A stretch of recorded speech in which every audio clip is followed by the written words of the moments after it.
अगर उनको मेरी निष्पक्षता को लेकर चिंता हो रही होती तो ट्रोल मैं नहीं हो रहा होता, बाकी 50 एंकर हो रहे होते।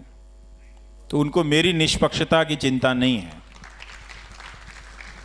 उनको चिंता यह है कि जब हमने सबको खत्म कर दिया तो ये कैसे बचा रह गया है। तो वो हताश हैं।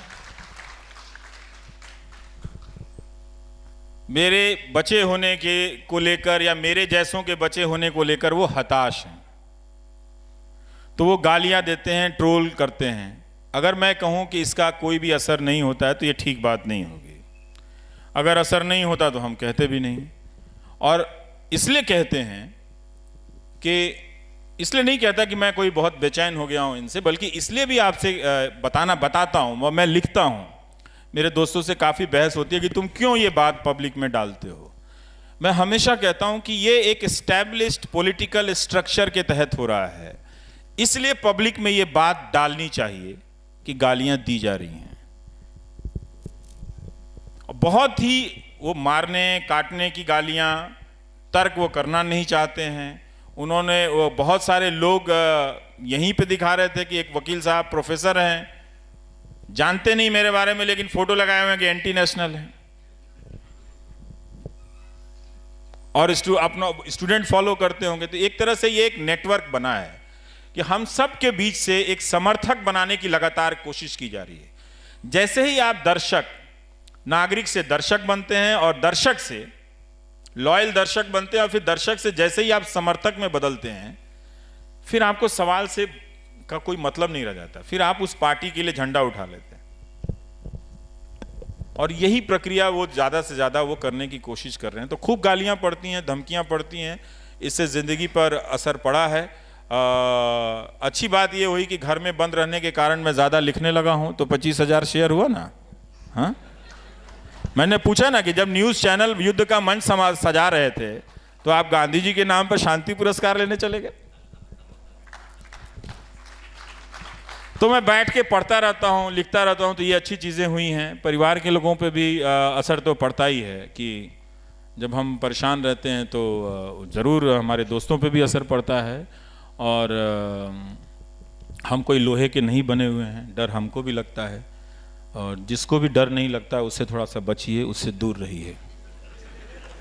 जो भी बात बात पे सीना खोल ले, सीना दिखा दे, दूर रहिए।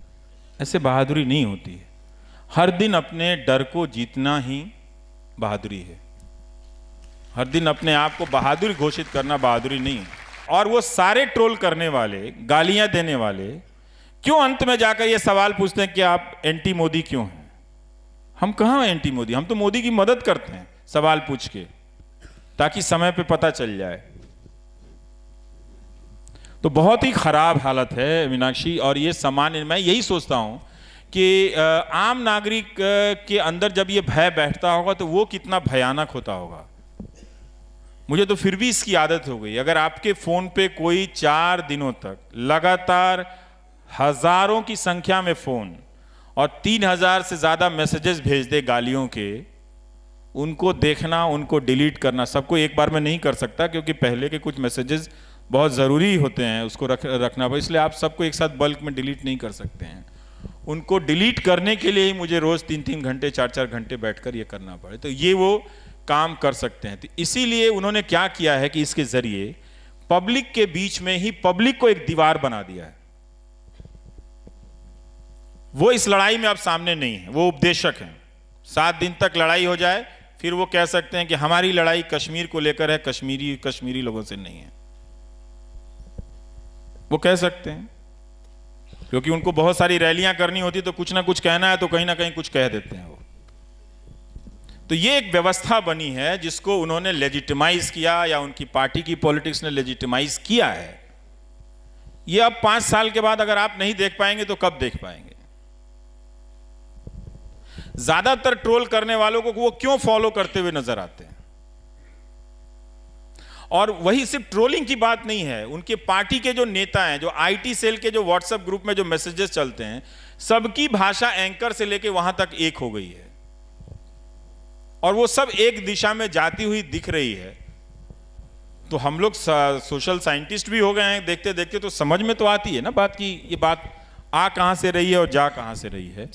तो बहुत ख़राब है, इसको रोज़ झेलना, गालियाँ बच्चों के बारे में, परिवार के बारे में झेलना। हम सब अपनी माँ को बहुत प्यार करते हैं, सिर्फ उन्हीं की माँ नहीं है कि जो जाके बैंक में लाइन लगा के फ़ोटो खिंचवा लें। मेरी भी माँ है और मैं भी अपनी माँ की बड़ी इज्जत करता हूँ। न्यूज़ रूम की आप आलोचना करते रहे हैं, पर मीडिया का जो एक तबका है जो जिस तरीके की हरकतें कर रहा है सब वाकिफ हैं। नहीं, वो एक तबका नहीं है, वो बड़ा तबका है। जी, बहुत 900 चैनल हैं इस देश में।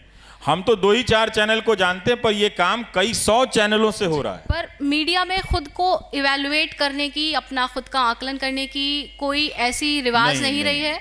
ऐसे में आप किसी कॉन्क्लेव में जाते हैं, किसी संगोष्ठी में जाते हैं, वहाँ बड़ी नैतिकता की बातें होती है। वही संपादक जो न्यूज रूम में ऊप्स मूवमेंट और तैमूर डेस्क बनवा रहे हैं, ऐसे लोगों से मैं थोड़ा दूर रहने लगा हूँ आजकल। जी, मेरा सवाल यही है कि ये जो नैतिकता है, ये जो आदर्श है, सिर्फ संगोष्ठियों और कॉन्क्लेव में क्यों है, न्यूज रूम में क्यों नहीं है?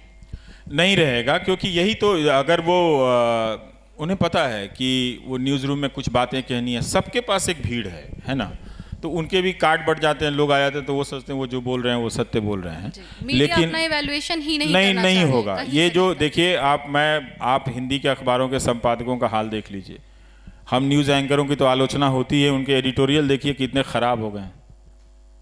और यही नहीं, कैसे पत्रकारिता को ख़त्म किया जा रहा है। मैं एक हिंदुस्तान अखबार देख रहा था कि 80-85 खबरों में कोई मुश्किल से 10-12 बाईलाइन भी नहीं है, जबकि वो बहुत बड़ा अखबार है। कुछ अखबारों में संपादकीय भी आना बंद हो चुके हैं।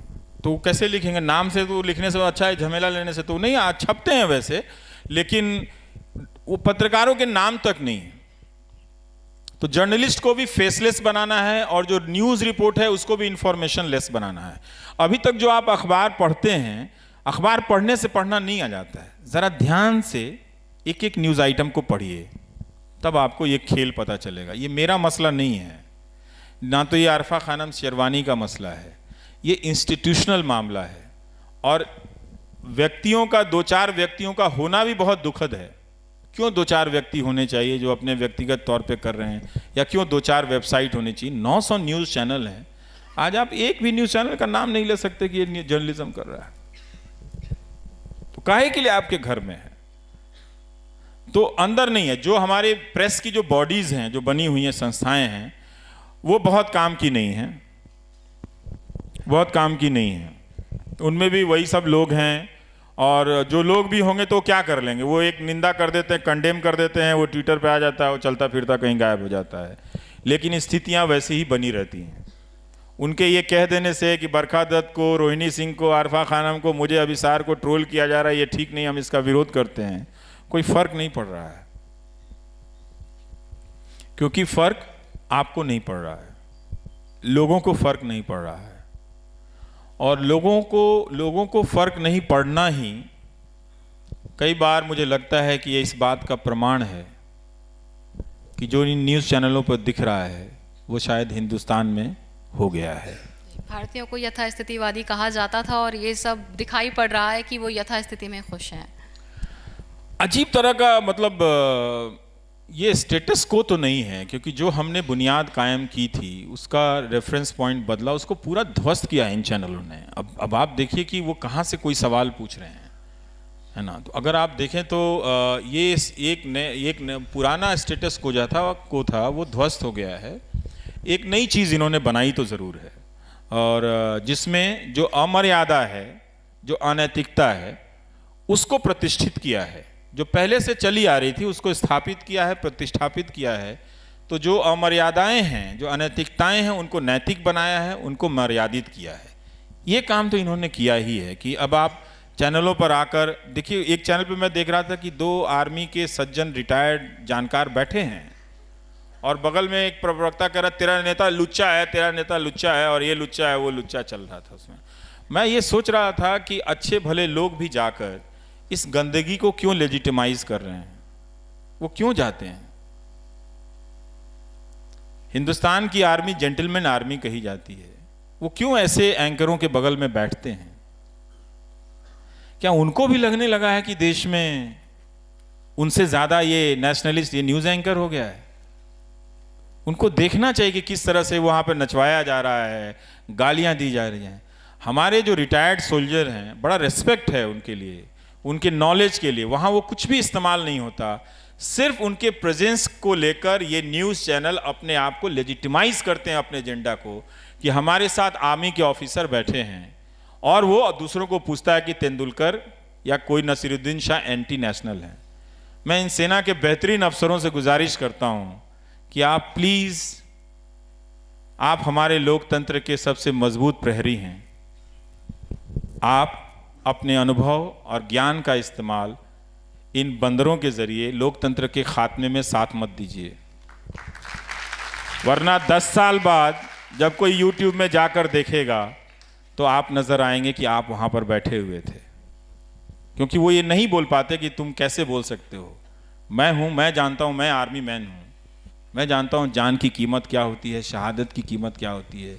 जब गोली चलती है तो हमारे घरों के भीतर कितनी गोलियां चलती हैं। तो हमारे जेंटलमैन आर्मी के जो जितने भी रिटायर्ड अफसरान हैं, उनको ये बात समझना चाहिए कि एंकर उनकी मौजूदगी का इस्तेमाल कर रहे हैं। प्लीज़ वो ऐसा ना होने दें। उनका नॉलेज बहुत कीमती है, बहुत ज़रूरी है कि डिफेंस के स्ट्रेटजी को हम पब्लिक के तौर पर समझने के लिए, उनके अनुभवों को जानने के लिए, वो हमारे लिए बहुत ही ज़रूरी लोग हैं। लेकिन उनको बिठाकर भाषा की मर्यादा टूटे, जो खुद उन्होंने अपनी ज़िंदगी में नहीं की, अपनी कमांड के यूनिट में कभी नहीं होने दिया, और अब जाकर एक शाम बिताने के लिए आप बैठे हैं जहां पर उस तरह का प्रोपेगेंडा एजेंडा चल रहा है। आपने जिस सेना को लीड किया उसमें कभी भी आपके दिमाग में ये बात नहीं आई, ना आने दिया आपने कि हम हिंदू मुसलमान अलग हैं, और इन चैनलों पर सारा एजेंडा चल रहा है और आप बैठे हुए नजर आ रहे हैं। मत आइए। अगर सेना से रिटायर हो गए हैं तो इन न्यूज़ चैनलों से भी रिटायर हो जाइए, छोड़ दीजिए इनको छोड़िए आप। हमारे पास यही एक लोकतांत्रिक तरीका बचा है कि आप इनको छोड़ दीजिए, वरना ये हम सबको छोड़ने लायक नहीं छोड़ेंगे ये लोग। हम सब इसी सड़क पे कहीं घेर के मार देगा, कोई आपको मार देगा, कोई सुबोध सिंह को मार देगा, कोई अखलाक को मार देगा। मरेंगे वो सब जो चुप हैं।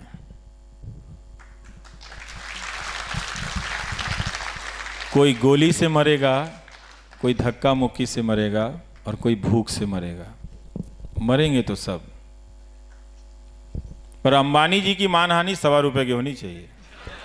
हाँ, मेरी भी, प्रधानमंत्री की भी मानहानि ₹1.25 की होनी चाहिए, और राष्ट्रपति की भी मानहानि ₹1.25 की होनी चाहिए। सबकी मानहानि ₹1.25 की मानहानि, एक धनहानि, एक मानहानि, ₹1.25। आप भी नारे बना रहे हैं आज। हाँ, तो यही समझा रहा हूं उनको। तो जनता ज्यादा समझती है। नहीं, ये बात नहीं है। हमको ये बात समझना है कि ये जो नारों की शक्ल में बातें कही जाती हैं, बहुत ज़्यादा इनसे प्रभावित होने की ज़रूरत नहीं है। वो पॉलिटिक्स में लोग अपने आप को कम्युनिकेट करने के लिए कहते हैं, लेकिन आप सिटीजन हैं, अपनी नागरिकता को बचाइए। बहुत सारी चीज़ों को जानने की कोशिश कीजिए। थोड़ा 1 घंटा ज़िंदगी में निकालिए, हफ्ते में कम से कम, कि जब बैठ के आप गंभीर रूप से उन्हीं समाचार पत्रों का, घटनाओं का विश्लेषण करें। आप अपने तौर पे, आप जो इस टीवी के ज़रिए बाहर भी सुन रहे हैं, मैं उनसे भी कह रहा हूँ कि वो भी एक तरह से वो मेहनत करें। लोकतंत्र में मैं हमेशा एक बात को, इस प्राइम टाइम को करते हुए समझा हूँ, जो पहले मैं नहीं समझता था। मैं यही समझता हूँ कि लोकतंत्र में नागरिक होना, मेरे नज़र में IIT का इम्तहान सबसे मुश्किल था, क्योंकि मैं मैथ्स में सबसे ज़्यादा कमज़ोर था। तो मैं हमेशा मानता हूँ कि लोकतंत्र में नागरिक होना IIT के इम्तहान की तैयारी से भी मुश्किल काम है। ये फोकट का काम नहीं है। तो बहुत मेहनत कीजिए, और बहुत मेहनत से संस्थाओं में भागीदारी कीजिए। जो संस्थाएं खड़ी हो रही हैं, आप उनको सपोर्ट कीजिए। आप याद रखिएगा कि जिस दौर में लोग इतिहास मिटा रहे हैं, उसी दौर में आप वो हैं जो इतिहास बना रहे हैं। द वायर के और वीडियोस देखने के लिए सब्सक्राइब करें और बेल आइकन पर क्लिक करें। स्वतंत्र पत्रकारिता की आर्थिक मदद करने के लिए डिस्क्रिप्शन में दिए गए लिंक पर जाएं और अपनी राशि चुनें।